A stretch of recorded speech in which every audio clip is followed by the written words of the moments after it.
Hi guys, so on today's episode of Cooking Nigerian Food Without MSG, I made this delicious jollof rice.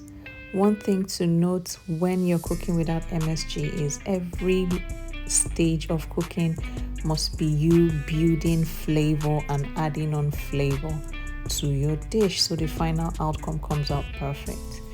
So we're flavoring the oil here with onions and fresh rosemary. I take out the seeds from the peppers because I do a home blend. This gives you a super smooth puree. Blend till it's super smooth, and I made sure not to edit the pictures so you can see what it looks like originally. Look how red that is. Blend the onions as well and add that to the pepper on heat that's reducing down. Once it's completely reduced, you want to add your tomato puree, every last bit of it.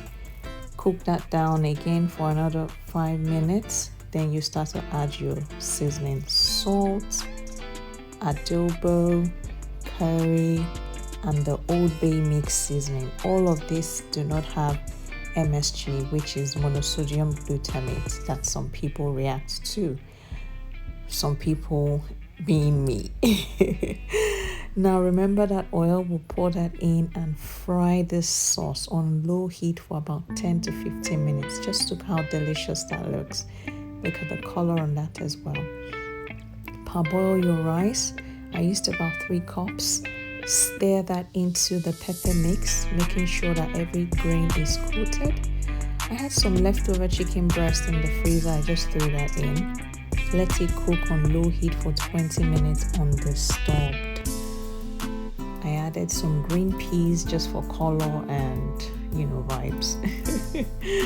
Stir that all in with a fork and then pat it down, because now we're going to crank up the heat to build that signature smoky flavor and aroma the Nigerian Jollofrice has. Let it sit for a few minutes and